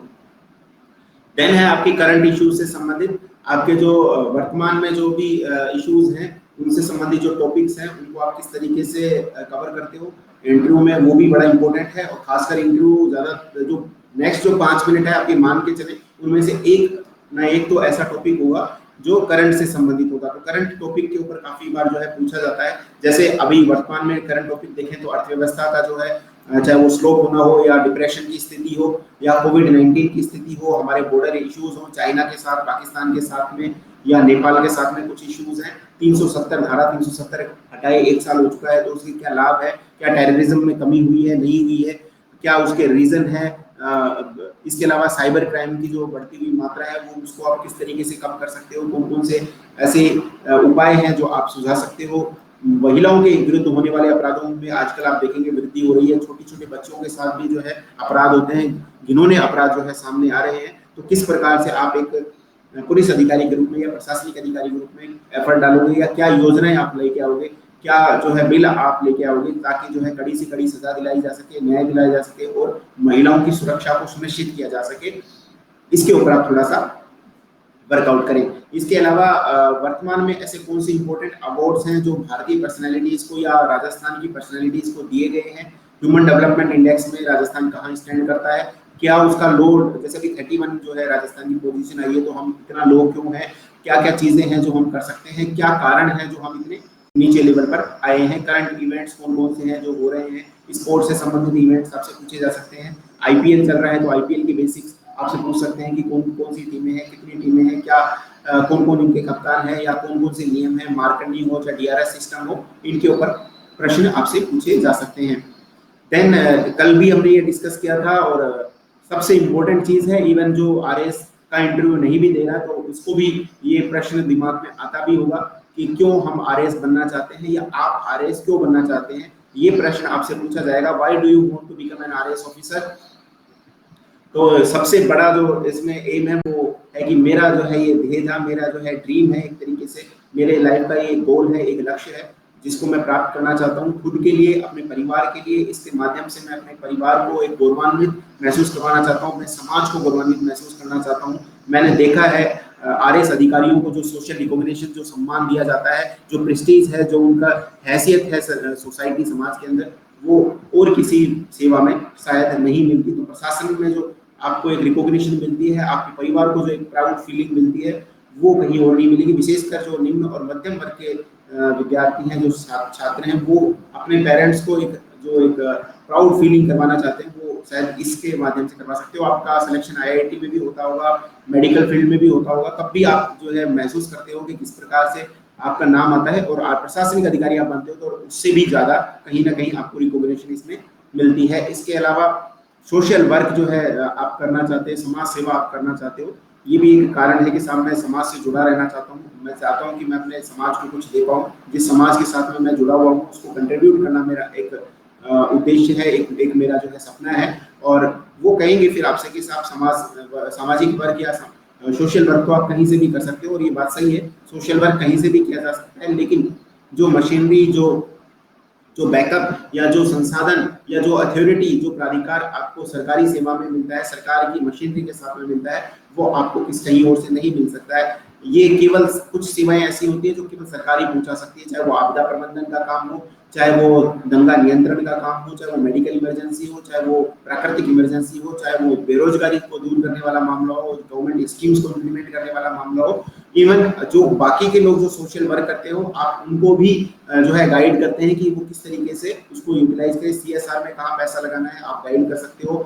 इसके अलावा जो है आप बता सकते हो कौन कौन से ऐसे एरियाज हैं, किन जो जरूरतमंद है उनको आइडेंटिफाई करने का आपको काम होता है। रियल बेनिफिशियरीज तक आप जो है पहुंच सकते हो, घोष बेनिफिशियरीज को, जो अवैध तरीके से गरीबों का पैसा हड़प कर जाते हैं या भ्रष्टाचार जो है उसको आप इससे दूर कर सकते हो। तो ये जो है एक अलग ही लेवल है आरएएस अधिकारी के रूप में या एक आईएएस अधिकारी के रूप में जो आप कार्य करते हो, ये अमूमन हम दूसरे क्षेत्र में नहीं कर पाते या उतना उसका व्यापक क्षेत्र नहीं होता है। देन इसके अलावा इसमें जो चैलेंजेस है, जो एक चुनौती मिलती है, वो बिल्कुल डिफरेंट है। एक तो ये एग्जाम अपने आप में चुनौतीपूर्ण है, दूसरा इसमें इतनी डाइवर्सिटी है जॉब में कि आप जो है विकास का कार्य भी करते हैं, आप कानून एवं व्यवस्था बनाए रखने का भी कार्य करते हैं, आप जो है डिजास्टर मैनेजमेंट का भी काम करते हैं, आप सरकार का चेहरा भी होते हो, सरकारी पॉलिसीज को जनता तक ले जाते हो, जनता की भावनाओं को सरकार तक पहुंचाते हो। तो डिफरेंट चैलेंजेस इसके अंदर विद्यमान है। देन ग्रोथ अपॉर्चुनिटीज काफी हैं, आप अच्छे लेवल पर जाएंगे, आईएएस अधिकारी बनेंगे, कलेक्टर लगेंगे या आप सचिव लगेंगे, जो तो फिर वो जो अपॉर्चुनिटीज हैं शायद वो कहीं और ना मिलती हो। तो वो एक जो है आपका रीजन है कि आप आरएएस अधिकारी बनना चाहते हो और आप पॉलिसी मेकिंग और पॉलिसी इंप्लीमेंटेशन का पार्ट बनना चाहते हैं। आप सरकार में जनता की भावनाओं को ले जाना चाहते हैं। आपको पता है कि आप जिस क्षेत्र में जुड़े हुए हैं, वर्तमान में जहां आप कार्य करते हैं, आपके पेरेंट्स कार्य करते हैं, जिस समाज में आप रह रहे हो, उसकी क्या क्या समस्याएं हैं, उनको कैसे दूर कर सकते हैं हम, और योजनाओं के माध्यम से हम उनको बेहतर तरीके से इम्प्लीमेंट कर सकते हैं, उन समस्याओं को दूर कर सकते हैं। देन आपसे पूछेंगे ऐसी कौन सी क्वालिटीज है जो आपके अंदर है और एक अच्छे आरएएस अधिकारी के अंदर होनी चाहिए, और आपकी कमियां और आपकी खूबियां आप बताएं। कल भी हम इसके ऊपर डिस्कस कर चुके हैं, ऑब्जेक्टिविटी, रेशनैलिटी और वैल्यू ओरिएंटेड, आप जो है ट्रांसपेरेंट आपकी वर्किंग होनी चाहिए या आप हैं, आपके अंदर वो क्वालिटीज हैं, और ये कन्विक्शन के साथ में आपको उत्तर देना है। ऐसा नहीं कि साहब मैं ईमानदार हूँ और साहब जो है मेरे अंदर जो है लीडरशिप क्वालिटी है, और ऐसे आंसर नहीं देना है। आपके अंदर जो क्वालिटीज है वो आंख में आंख मिलाकर और बिल्कुल कॉन्फिडेंस के साथ में आपको उत्तर देना है कि साहब मैं, मेरी जो वर्किंग है ट्रांसपेरेंट है, मैं बिल्कुल पंक्चुअल हूँ, टाइम का वैल्यू ओरिएंटेड हूँ, मैं लोगों की भावनाओं को समझता हूँ और मुझे लगता है कि मेरे अंदर वो काबिलियत है चीज़ों को समझने की और लोगों के जो है भावनाओं को समझने की, लोगों को साथ में लेकर काम करने की, और मैं जो है प्रयास अपने स्तर पर पूरा करूंगा ताकि मैं लोगों तक जो है गवर्नमेंट स्कीम्स को लागू करवा सकूं या लागू कर पाऊं। और इसके अलावा ट्रांसपेरेंट आपकी वर्किंग है, लॉयल्टी है आपके अंदर, ऑनेस्टी है, इंटीग्रिटी है, आप डेडिकेटेड हैं अपने काम के प्रति, आप दूसरों की भावनाओं को समझ सकते हैं, उनको दूर करने का प्रयास कर सकते हैं, कंपैशन है, एम्पैथी है, आप इंटेलिजेंट है, आपके अंदर वो क्वालिटीज है कि लोगों को साथ लेकर चल सकते हैं, तो आप लीडरशिप क्वालिटीज आप पजेस करते हैं, आप लोगों की भावनाओं को समझ सकते हैं, उसको यूज कर सकते हैं, उनके इमोशंस को आप जो है डाइवर्ट कर सकते हैं, आप उनसे जो है इमोशनल इंटेलिजेंस होती है, तो आप कोई भी सिचुएशन से डील करने में बड़े आसानी से कामयाब होंगे। आप लोगों को साथ में लेकर जो है कोई अच्छा काम कर सकते हो। आप लोगों को अगर वो कोई अवैध मांग है या उनकी वैध मांग है उसको लेकर धरना प्रदर्शन कर रहे हैं, तो उनसे बात करके उसको भी जो है डाइवर्ट कर सकते हो उन सब चीज़ों को। देन आप कॉन्फिडेंट हैं, अच्छे लिसनर हैं, आप चीज़ों को अच्छे से सुनते हैं। तो एक चीज़ आप जरूर करें जब तक जो इंटरव्यूअर है वो आपसे प्रश्न पूरा न कर ले तब तक बीच में टोकना नहीं है। ऐसा नहीं हो कि you start jumping on the questions और आंसर आप देने शुरू कर दें। तो आप पहले आराम से सुने वो क्या पूछ रहे हैं, आप ध्यानपूर्वक उसके ऊपर एक 5 सेकंड लगाएं कि मुझे क्या उत्तर देना है। तो पहले उनको सुन लें अच्छे से, जब वो कहें हाँ अब बोलो, तब आपको बोलना है। बीच में उनकी बात को नहीं काटना है, इंटरव्यू के टाइम पर बातों को नहीं काटना है, आराम से सुनना है और अच्छे से आंसर देना है। सिंपल लैंग्वेज रखनी है, जबरदस्ती अंग्रेजी या हिंदी चेपने की जरूरत नहीं है। जितना जो एक लोकल एक भाषा होती है, जो संप्रेषण का जो एक माध्यम होता है, जैसे हम आम तौर पर बोलते हैं वैसा बोले, थोड़ी डिग्निटी के साथ में बोले और अच्छे जो है चीजों का इस्तेमाल करें, अच्छे शब्दों का इस्तेमाल करें। उनको लगना चाहिए कि वो दिल से बोल रहा है, अच्छा बोल रहा है, तो आपका इम्पैक्ट जो है इंटरव्यूअर पे ज्यादा पड़ेगा। आपकी अप्रोच जो है रेशनल है, आप टीम स्पिरिट रखते हैं, ना केवल आप स्वयं का विकास, आप चाहते हैं कि आपके सबॉर्डिनेट का भी विकास हो, आप उनको अपॉर्चुनिटी देते हैं। और आप एक एग्जाम्पल भी आपसे पूछा जाएगा, आपसे कहा जाएगा अच्छा आप ये कहते हो कि आपके अंदर लीडरशिप क्वालिटी है, तो आपने कुछ ऐसा किया है कि लाइफ में, तो आप एक एग्जाम्पल जरूर दें। कुछ ना कुछ तो ऐसा होगा जहां पर आपने नेतृत्व दिया होगा, छोटी मोटी चीज हो लाइफ में आपने आगे बढ़कर की होगी, अगर आपने की है तो बहुत ज्यादा बेहतर है, उसको बताने में कहीं कोई हर्ज नहीं है। देखो इंटरव्यू जितना हो सके आपके इर्द गिर्द घूमे, रेदर देन कि इंटरव्यूअर आपसे क्या पूछना चाहता है, आप चाहें कि वो आपसे क्या पूछना चाहता है, आप इस तरीके से उसको डाइवर्ट करें। आप बताएं साहब कि मैं लोगों को साथ लेकर चल सकता हूँ, और फिर वो पूछेंगे क्या ऐसा किया है आपने, आप लोगों के साथ लेकर चल सकते हो, आपने क्या किया है, या सोशल वर्क में अभी तक आपने क्या किया है, आप आगे तो ये करना चाहते हो, तो आप बताएं कि साहब मैं इन एनजीओ से भी जुड़ा हूँ, या मैंने अपने स्तर पर छोटे मोटे ये चीजें की हैं, और या मैं बच्चों को पढ़ाता हूँ, या मैं बच्चों को ये फ्री एजुकेशन देता हूँ, ये सब चीजें आप कर सकते हो। देन ओपननेस है आपकी जो वर्किंग में, और जो होनी भी चाहिए कार्य अधिकारी में, एक इनोवेटिव, तो वो आपसे पूछेंगे कि साहब आपने क्या नवीनीकरण किया है, क्या इनोवेशन आपने अभी तक किया है। तो हम माने कि आप एज ए आरएएस अधिकारी जब आगे भविष्य में कार्य करेंगे तो इनोवेशन के साथ में करेंगे, तो वो आप एक एग्जाम्पल जरूर दें। कोई भी चीज रैंडम नहीं बोलनी है, क्योंकि वो उससे कनेक्ट करके आपके साथ में देखेंगे, आपको कनेक्ट करेंगे, और पिछले जो भी चीजें आप बोल रहे हो और आपसे उदाहरण मांगेंगे, तो आप इसके लिए प्रिपेयर रहें। देन है कुछ क्वेश्चंस आपसे वो इमेजिनरी पूछने वाले हैं, सिचुएशनल क्वेश्चंस जो है वो आपसे पूछेंगे, एक पर्टिकुलर सिचुएशन में वो आपको डालेंगे, वो कहेंगे कि आप जो है राज्य के मुख्यमंत्री हैं और अभी रेवेन्यू हमारे जो है वो काफी नीचे लगे हुए हैं, आप किस तरीके से हमारी अर्थव्यवस्था को उठाएंगे, फिस्कल डेफिसिट को किस प्रकार से कम करेंगे, कौन कौन सी ऐसी योजनाएं लाएंगे, किस प्रकार से कोविड-19 में इफेक्टिव वर्किंग करेंगे। अच्छा क्या ऐसा कार्य है जो कोविड-19 में आप कर सकते हो ताकि इसका फैलाव प्रसार रोक सके, क्या हम कामयाब हो पाए या नहीं हो पाए, क्या कमी रह गई, या आपको लगता है क्या बेहतर तरीका था, या क्या बेहतर तरीके आप अपना सकते हो, उन सब के ऊपर आप वर्कआउट करें। आपके जो भी प्रश्न हो इन बिटवीन आप पूछ सकते हैं, आपको किसी भी संबंध में अगर आपको कोई क्वेरी हो कि किस तरीके से हम करें, मैं थोड़ा सा और जब आगे की स्लाइड्स में डिस्कस करूंगा तो उसके ऊपर जाऊंगा कि किस तरीके से हम चीजों को और बेहतर बना सकते हैं। जो मुझे लगता है आप अपना तरीका भी अपना सकते हो, या जो आपके पूर्व जो सीनियर्स हैं या जो वर्तमान प्रशासनिक अधिकारी हैं उनसे आप जो है बात करके ये सॉल्यूशंस निकाल सकते हो कि सर ये जो योजना है इसको हम कैसे बेहतर लागू कर सकते हैं, या कौन से ऐसे और कार्य हैं जो एक प्रशासनिक अधिकारी के रूप में हम कर सकते हैं। देन आपके खुद के नेगेटिव और पॉजिटिव एस्पेक्ट्स आपसे पूछेंगे वो कि साहब आपके कुछ नेगेटिव पॉइंट्स बताओ, कुछ पॉजिटिव पॉइंट्स बताओ। तो पॉजिटिव पॉइंट्स मैं ऑलरेडी डिस्कस कर चुका हूँ, नेगेटिव पॉइंट्स आप बता सकते हो कि साहब मैं जो है कभी कभी जो है थोड़ा सा रेस्टिव हो जाता हूँ जब लक्ष्य को नहीं प्राप्त कर पाता, या मैं जो है हेल्थ का ध्यान नहीं रखता, हेल्थ कॉन्शियस में नहीं हूँ, तो पढ़ाई के चक्कर में वो पड़ जाता है। और कभी कभी जो है मैं थोड़ा सोशल नहीं हो पाता हूँ लोगों के साथ में, क्योंकि मुझे जो है मैं थोड़ा इनवर्ट टाइप का हूँ, या फिर जो मेरा जो है नेचर इस प्रकार का है, मैं लोगों से मिलना पसंद नहीं करता क्योंकि मैं पढ़ाई में ज्यादा व्यस्त रहता हूँ। तो ये ऐसे पॉइंट्स हैं जो ज्यादा नेगेटिव भी नहीं है और कहीं ना कहीं पॉजिटिव फीलिंग्स भी देते हैं। तो नेगेटिव बिल्कुल नेगेटिव नहीं हो जाए, थोड़ा सा नेगेटिव हो लेकिन वो पॉजिटिव जैसे ही लगे। देन आप से प्रश्न पूछा जाएगा क्राउड कंट्रोल, राइट्स और क्राइम प्रिवेंशन से संबंधित। जैसे पूर्व में मेरे से पूछा गया था कि एक गांव है जहां पर टेंशन क्रिएट हो गई है हिंदू मुस्लिम्स की और कभी भी दंगा भड़क सकता है, आप एसडीएम अधिकारी हैं, आप वहां पर पहुंचे हुए हो, तो आप ऐसे कौन से एफर्ट्स हैं, कौन से ऐसे कानून की कौन सी धाराओं में आप एक्शन लोगे, या कौन कौन से क्या कार्य है जो आप करोगे। आप है ना सॉरी बोलो, उससे ज्यादा बेहतर है कि सीआरपीसी के आईपीसी के कुछ सेक्शंस को आप पढ़कर जाएं, जो मैं डिस्कस करने वाला हूँ, मेरी स्लाइड्स का भी ये हिस्सा है। तो वो आपका ज़्यादा अच्छा इम्पैक्ट डालेंगे इंटरव्यूअर के ऊपर। देन आपका जो है स्कीम्स के बारे में पूछा जाएगा कि राजस्थान में ऐसी कौन कौन सी स्कीम्स हैं जो इम्प्लीमेंट की जा रही हैं, और आप अगर प्रशासनिक अधिकारी होते तो किस तरीके से इस स्कीम्स को लागू करते, किस अगर मान लो चोरी हो रही है, पीओएस से चोरी हो रही है, राशन की चोरी हो रही है, करप्शन हो रहा है, तो आप किस तरीके से अपने डिपार्टमेंट में करप्शन को रोकेंगे, कैसे आप उसमें ट्रांसपेरेंसी लाएंगे। तो उसमें कई तरीके हो सकते हैं भ्रष्टाचार को रोकने के।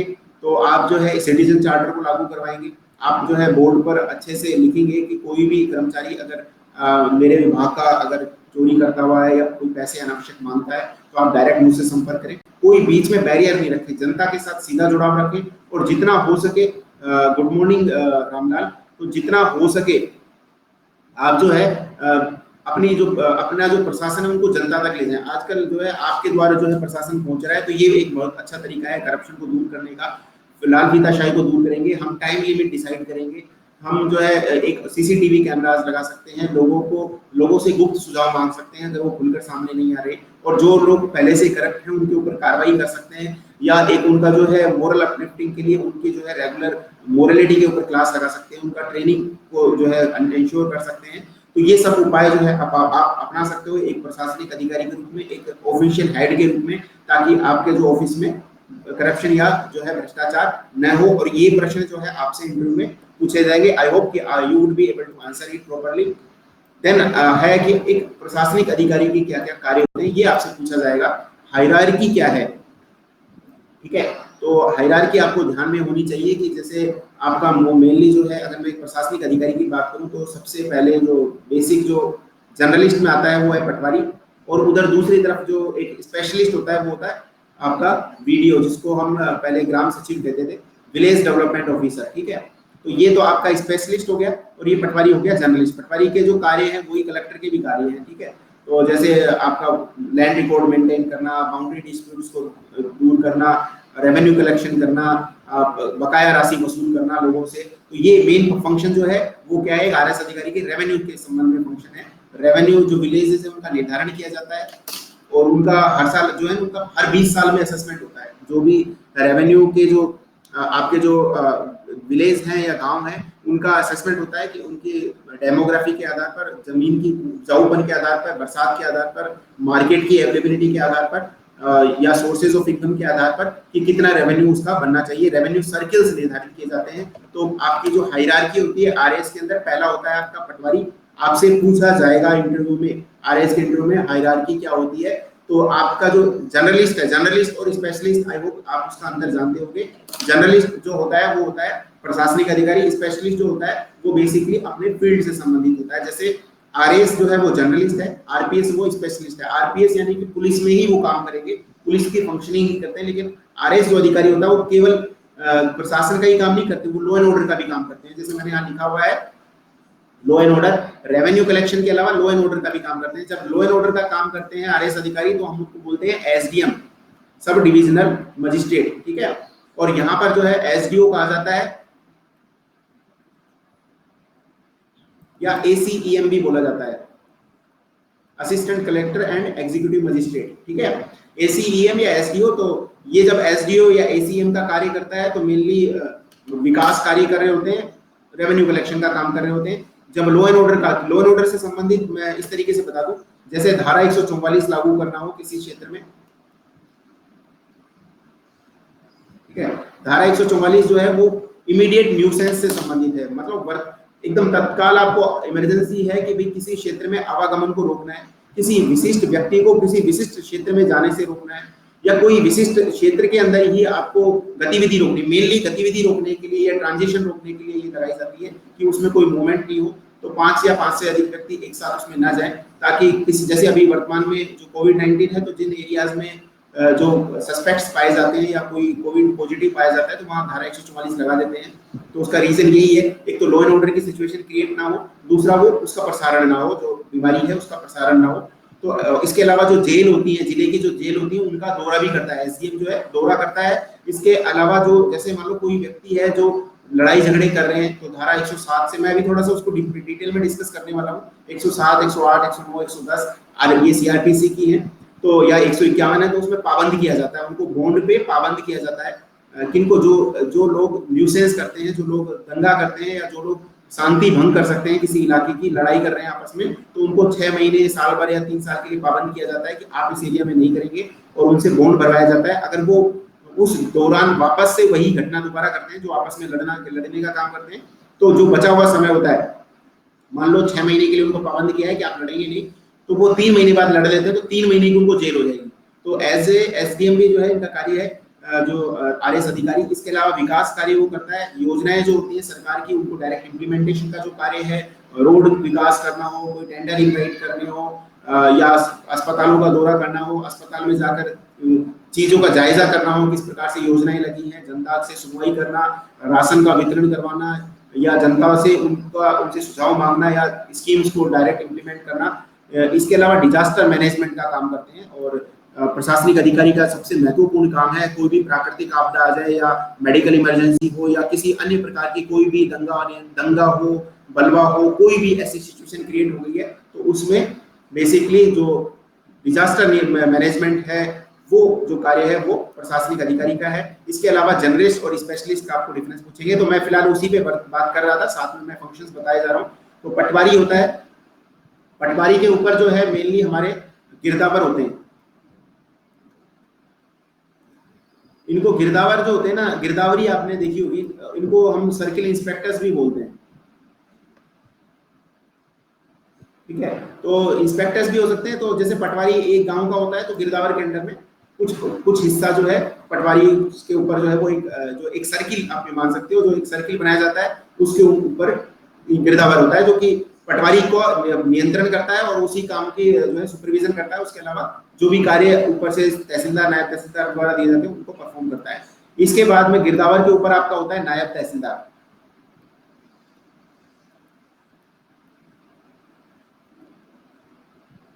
ठीक है। अब ये नायब जो आरटीएस जो लगते हैं हमारे, कहते हैं ना कि तहसीलदार सेवा को हम ऊपर रखें या अकाउंट सेवा को ऊपर रखें, तो एक्चुअली में वो तहसीलदार डायरेक्ट नहीं लगता, आरटीएस लगता है, इसीलिए वो सबऑर्डिनेट सेवा है। अगर आपने डीएफ भरा होगा या जो आरएस के जो पहले पूर्व में एग्जाम दे चुके हैं, तो उनको पता होगा कि आरटीएस जो है वो एक्चुअली में राजस्थान तहसीलदार सेवा, उसमें पहली जो पोस्ट लगती है वो होती है नायब तहसीलदार की। तो 3 से 5 साल में वो तहसीलदार बन जाते हैं। नायब तहसीलदार जो है 3 से 5 साल लगता है तहसीलदार बनने में। और इसके बाद होता है तहसील के ऊपर होता है तहसीलदार,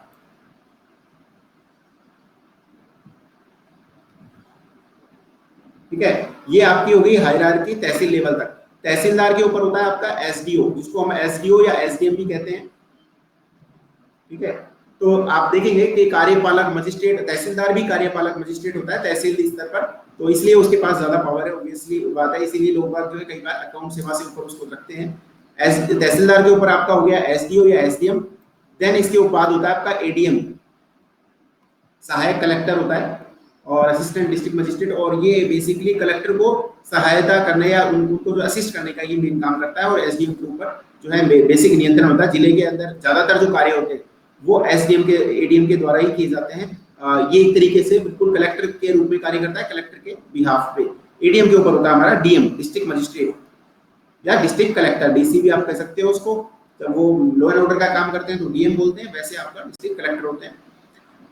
इसके ऊपर होते हैं हमारे संभागीय आयुक्त, डिविजनल कमिश्नर।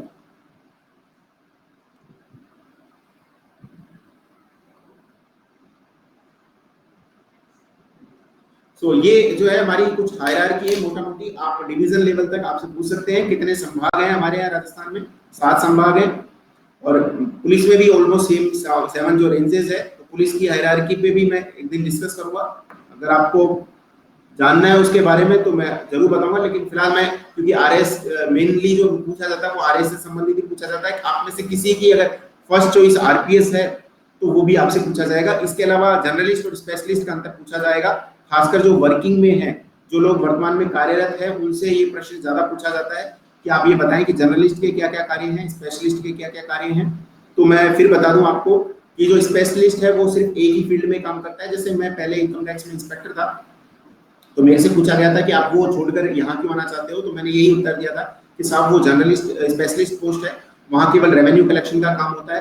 जैसे पुलिस में केवल पुलिसिंग का ही काम होता है, लेकिन जो आरएस है सेवा, ये बिल्कुल वास्ट सेवा है, जहां पर विकास का भी कार्य होता है, डिजास्टर मैनेजमेंट का भी काम होता है, लॉ एंड ऑर्डर का भी काम होता है। यहाँ पर जो है आप विभिन्न विभागों में जाते हैं। आरएस का कोई एक विभाग नहीं होता, केवल आरएस एसडीएम ही नहीं रहता, वो अलग अलग विभागों में किसी में डिप्टी डायरेक्टर बनता है, कहीं पर डायरेक्टर बनता है, कहीं पर सचिव बनता है, तो बिल्कुल अलग फील्ड में वो जो है कार्य करता है, डिफरेंट वर्क उसको करने पड़ते हैं। तो ये एक वास्टनेस जो है, पॉलिसी इंप्लीमेंटेशन का पार्ट होना, पॉलिसी मेकिंग का पार्ट होना, ये जो है आरएस की विशेषता है।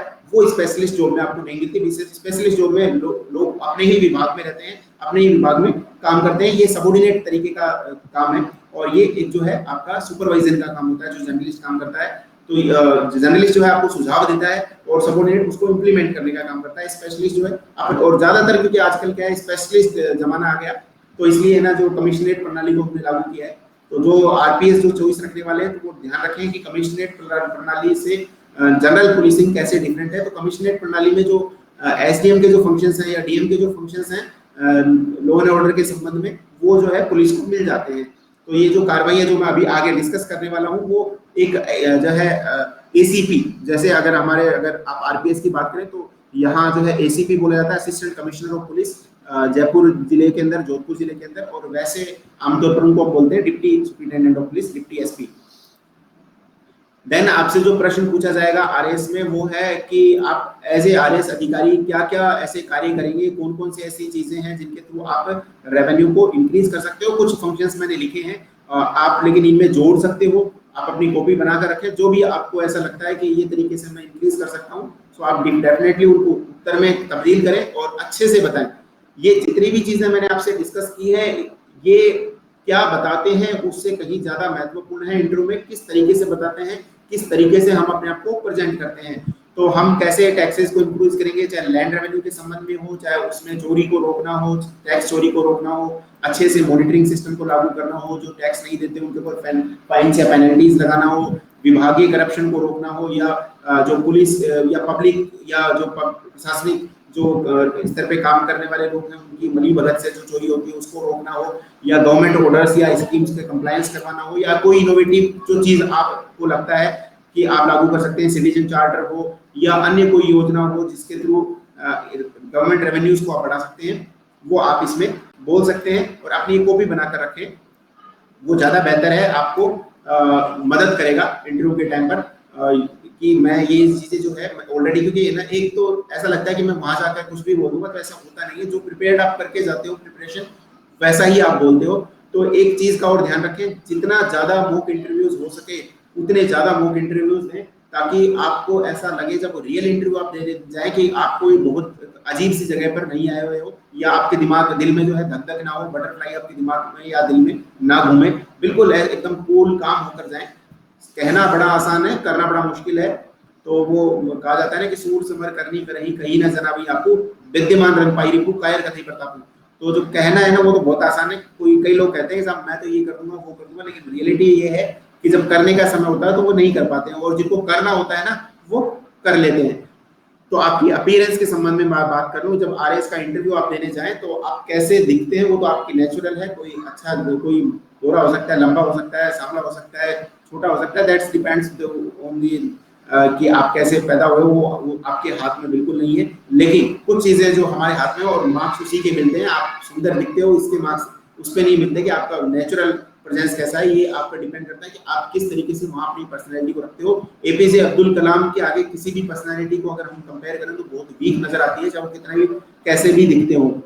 ठीक है, उन्होंने कहा था I may not be handsome but I can give hand to someone who needs it. तो आप ध्यान रखें, आपकी अपीयरेंस जो डिपेंड करती है ना, वो आपके पर्सनैलिटी पे डिपेंड करती है। पर्सनैलिटी जो बोल्ड पर्सनैलिटी नहीं, जो आप पेश करते हो, जिस तरीके से आप बोलते हो, जिस तरीके से आप दिखते हो, जिस तरीके से आपका कॉन्फिडेंस झलकता है, वो आपकी पर्सनैलिटी को डिफाइन करता है। तो एक तो आपका नीट एंड क्लीन हो, बिल्कुल ऐसा ना जाए कि आप दुश्मनी निकालने जा रहे हो आरपीएससी में। जो भी साथी अभी मेरे साथ जुड़े हुए हैं तो बीच बीच में मेरे से इंटरेक्ट करते रहें और ये बताते रहें कि मेरी जो आवाज है वो उन तक प्रॉपर्ली आ रही है या नहीं आ रही है।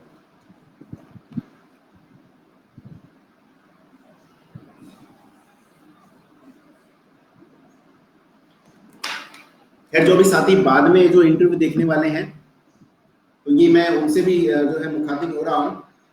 आप अपना अपीयरेंस बिल्कुल नीट एंड क्लीन रखें, शेव करके जाएं। ये ज़्यादा अच्छा है कि शेविंग करके जाएं। अगर आप दाढ़ी मूछ रखते हो तो दैट डिपेंड्स कि आपको वो कितने कंफर्टेबल हो। पुलिस सेवा में अगर आप जा रहे हो तो एक थोड़ा सा बाल थोड़ा सा सेटअप करके जाएं। जो विशेषकर सेवा में है ऑलरेडी वो अपने अपीयरेंस ज़्यादा अच्छे से रखें, और जब आप जाएं तो आप अच्छे से उनको विश करें। 3 बोर्ड मेंबर्स होंगे तो अगर मैडम है पहले तो मैडम को विश करें कि गुड मॉर्निंग मैम, और अगर सर हैं तो आप उनको विश करें कि गुड मॉर्निंग सर। अगर 2 हैं तो सर्स बोल दें, 1 है तो सर बोलें। देन उसके बाद अगर वो बैठने को कहें, नॉर्मली वो जाते ही बैठने को कह देते हैं, तो वो आप जो है बैठे और बैठते ही आप कहें थैंक यू सर। और दूसरा अगर वो बैठने को नहीं कहते तो आप पूछ सकते हैं sir may I sit sir, तो आप जो है उस तरीके से भी बैठ सकते हैं। खड़े न रहे, ज़्यादा अच्छा नहीं लगता। तो वो ये भी देखते हैं कि आपने कितना विश्वास है, कितना कॉन्फिडेंस है कि आप कि पूछ सकते हो या नहीं।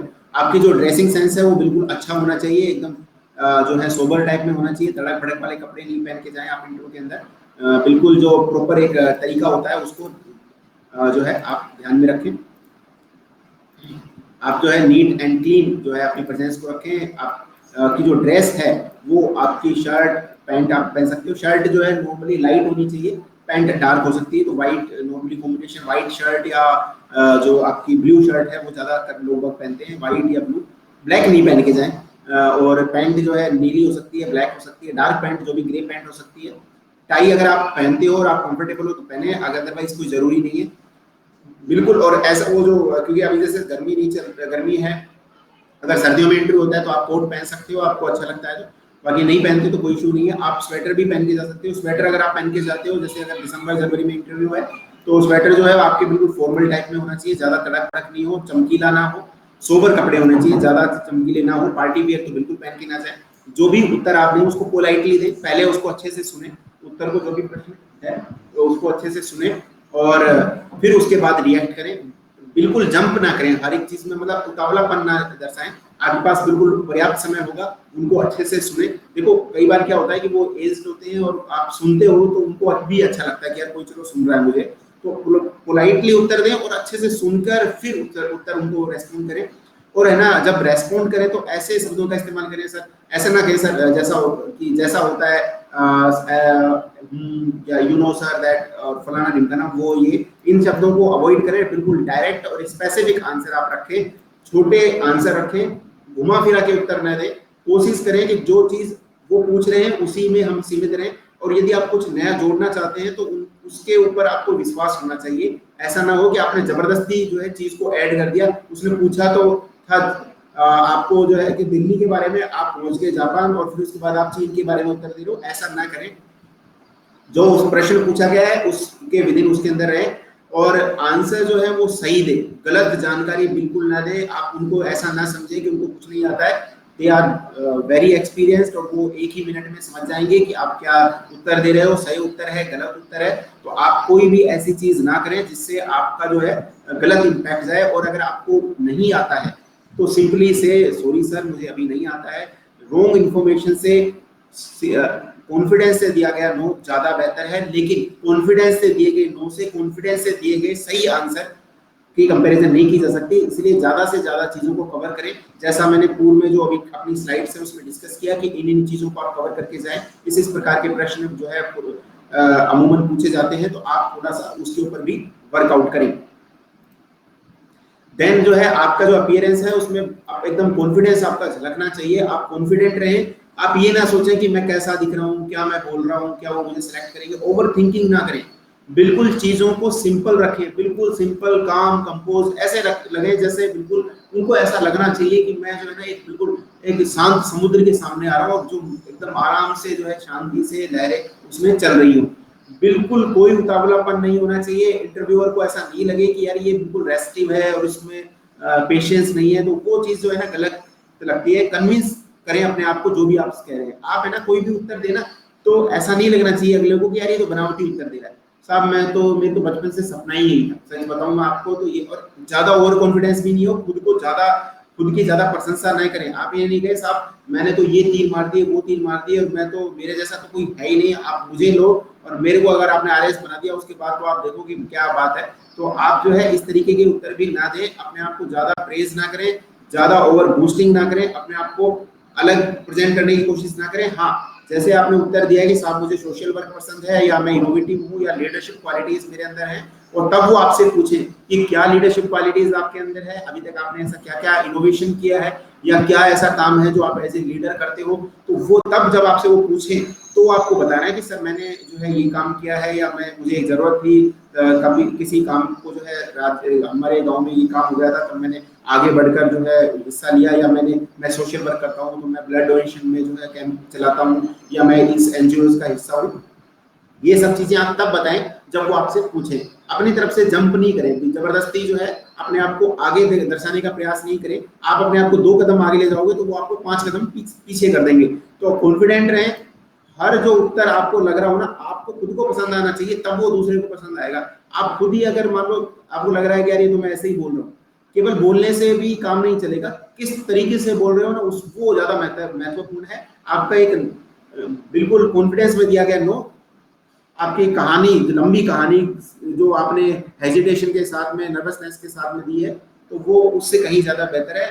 आपके कान वान गर्म जो है ना वो हो जाते हैं कई बार, जब आप इंटरव्यू देने जाते हो दिल में धक धक चल रही होती है, आगे और कितना टाइम लग गया, पिछले वाला जो साथ में देने वाला क्या इंटरव्यू देने वाला है वो अपने बारे में बताएगा, साहब मैं तो ये फलाना स्कूल का टॉपर हूँ और इसको लास्ट टाइम में जो है मेरा सिलेक्शन हुआ है और मैं अभी केवल अपने सिर्फ इंप्रूवमेंट के लिए आया हूँ। तो वो सारी चीजें उनको सुने नहीं, अपने आप को ये सोचे उस दिन कि मेरे से बेहतर कोई नहीं है। सोचना है, बोलना नहीं है और दर्शाना भी नहीं है, सिर्फ सोचना है और अपने आप को बिल्कुल कूल काम रखना है, पानी पीकर आराम से। और अगर आपको वहां पर इंटरव्यू के टाइम पर आपको ऐसा लग रहा है कि आपके होंठ सूख रहे हैं, तो आप सर से कहें सर कैन आई टेक या may I take a glass of water, वो अपने आप वैसे भी ऑफर कर देंगे, आपको कोई दिक्कत नहीं है। आप आराम से पानी पिए, बिल्कुल कूल काम होकर उत्तर दें और बिल्कुल सिंपल लैंग्वेज में दें, कहीं पर भी कोई तड़क भड़क की जरूरत नहीं है, जबरदस्ती इंग्लिश चेपने की जरूरत नहीं है, जबरदस्ती हिंदी चेपने की जरूरत नहीं है। बिल्कुल एक जो इंग्लिश टाइप का जो उत्तर होता है, जो नॉर्मल तरीके से हम जैसे बात करते हैं वैसे बात करें। वो हिंदी में पूछ रहे हैं हिंदी में उत्तर दें, इंग्लिश में पूछ रहे हैं तो इंग्लिश में उत्तर दें। हाँ, आपके सब्जेक्ट के अगर हो सकता है आप हिंदी मीडियम से हो तो आपके सब्जेक्ट का आप हिंदी में ही दे पाओगे, और आप इंग्लिश मीडियम से हो तो इंग्लिश मीडियम में ही दे पाओगे। जो हिंदी मीडियम वाले हैं वो खासकर इंग्लिश के 4-5 सेंटेंस अपने बारे में और अपने जो है एक आसपास के बारे में, राज्य के बारे में याद करके जाएं। हो सकता है आपसे पूछ लें कि साहब आप इंग्लिश में कुछ बोल के बताओ। इसी प्रकार से जो हिंदी मीडियम इंग्लिश मीडियम वाले हैं वो ये ध्यान रखें, लोकल जो शब्द हैं वो आपसे बुलवा सकते हैं कि आपसे पूछेंगे कि साहब आप राजस्थान में प्रशासनिक अधिकारी बनना चाहते हो तो राजस्थान की संस्कृति के बारे में क्या जानते हो, भाषा के बारे में क्या जानते हो, अपने जिस जिले से आप बिलोंग करते हो उसके कुछ शब्द आप जो है कुछ सेंटेंस हमें बोल के बताएं अपनी लोकल लैंग्वेज के अंदर। सो फ्रेंड्स, आज का जो सेशन है वो हमारा यहीं पर समाप्त होता है, और मैं कोशिश करूंगा कि कुछ जो है सीआरपीसी के सेक्शंस हैं जो मैंने इस स्लाइड में लास्ट में डाले हैं उनको मैं डिस्कस करूं। कुछ इमेजिनरी सिचुएशंस मैं डालूंगा, एक और में क्लास होगा आरएस के इंटरव्यू के संबंध में, तो तब हम डीप में डिस्कस करेंगे कि किस तरीके से हमारे आंसर को हम ज्यादा इफेक्टिव बना सकते हैं। रैंडम आंसर देने से या केवल एक वैसा आंसर आपने नॉर्मल आंसर दिया उससे ज्यादा बेहतर है कि आप जो है फैक्ट्स के साथ में उत्तर दें, कॉन्फिडेंस के साथ में उत्तर दें। सो फ्रेंड्स, कल या जब भी मेरे पास समय होगा तो हम एक बार पुनः फिर से मिलेंगे और इस टॉपिक के ऊपर डिटेल में डिस्कस करेंगे। Friends, thanks for listening me patiently, और नेक्स्ट टाइम जब हम मिलेंगे तो मैं आशा करता हूं कि आप लोग और अधिक मेरे से प्रश्न पूछेंगे ताकि मैं उस हिसाब से खुद को भी तैयार कर सकूं, या मुझे लगे कि हाँ ये समस्याएं आप लोगों की हैं और आप जो है मैं किस तरीके से उनको दूर कर सकता हूं, या आपको ऐसा लगता है कि ये मेरी समस्या है जो मुझे लगता है कि मेरे को हिंड्रेंस है या मुझे रुकावट है इंटरव्यू के टाइम पे, तो उसके ऊपर हम वर्कआउट करेंगे। So friends, thank you very much and we will meet again in the evening. Thank you.